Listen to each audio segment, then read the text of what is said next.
Morning, farmers. Well, I just want to do a quick garden update, show you that the stuff I've been planting is starting to come up.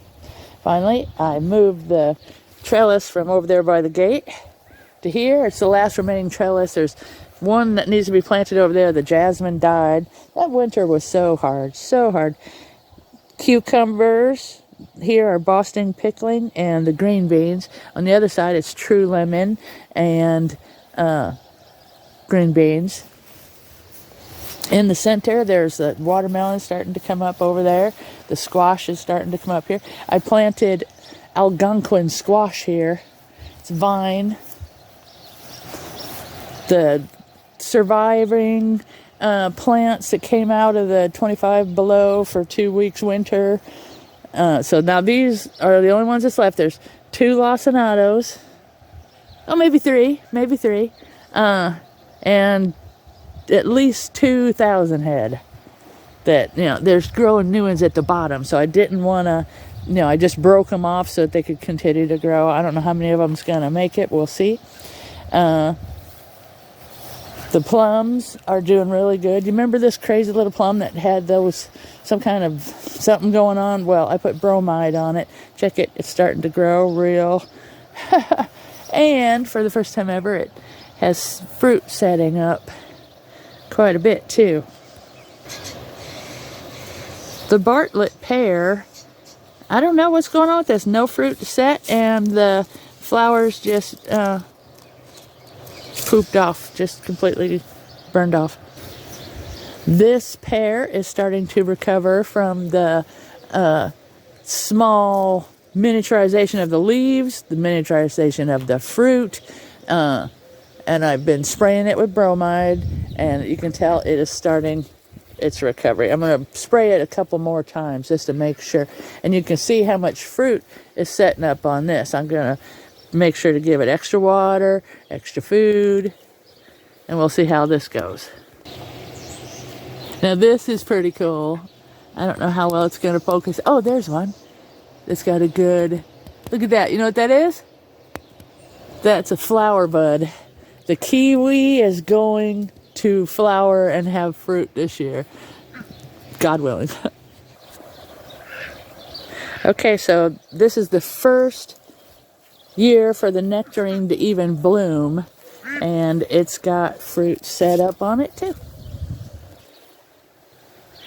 The corn, green beans is over here. I haven't got the green beans over on that row there, but I've got it in on this side. None of them started coming up yet. The Asian pear, it is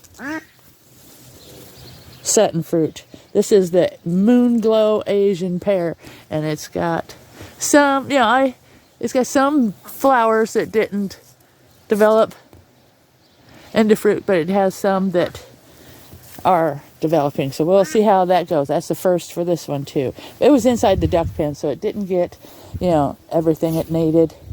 Along the fence there is runner beans, those black coat runner beans, and I'm gonna train them up this so to hide this from the yard. Sunchokes. These are the biggest, of course. I don't know why these get so big. The ones on the sides, you'll see, aren't quite as big. The grapes are starting to take off, and the male kiwi is taking off too, but I don't see any flowers yet. We should have a pretty good haul on the currants this year. These currants this bush here isn't as big as this one that was in the dug, and the berries get enormous in here. This is one of the latest that I put in. I think it might have even been the latest. Hostaberry. And it's set fruit. Now, this is a volunteer. See this volunteer? This is a sea berry. Apparently, anywhere one of those seeds from this and his girlfriend, this is the male.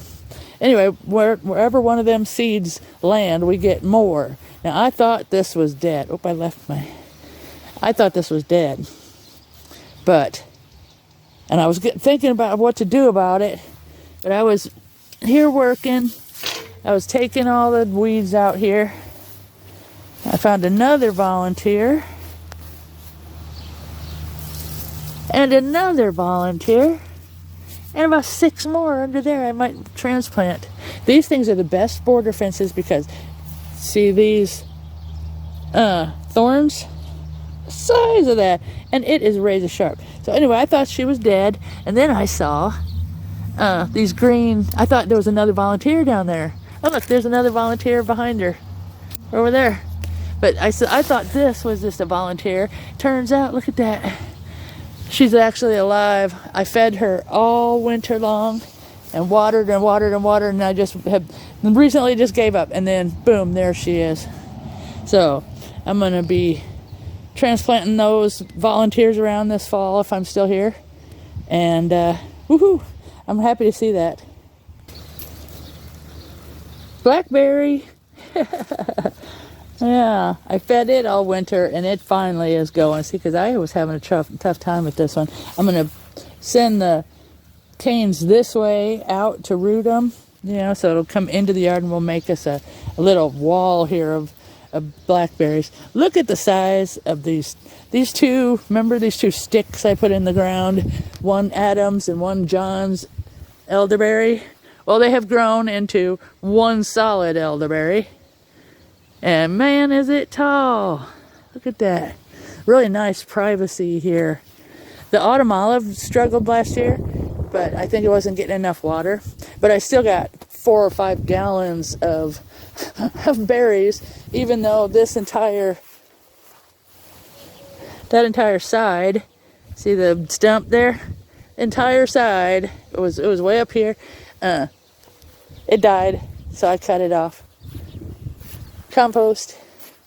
The purple satins. Did I show you the purple satins? These are those plum cots. And they were dwarfed also. Remember how tiny they were for so long? Now look at this. I got rid of the bug thing that was going on. I mean, everything is really taken off. It's great. Hopefully we'll have a great bumper crop of these things. This is the tree I had the bee swarm in. You see it's flowered. It's going to be covered in medlars this year.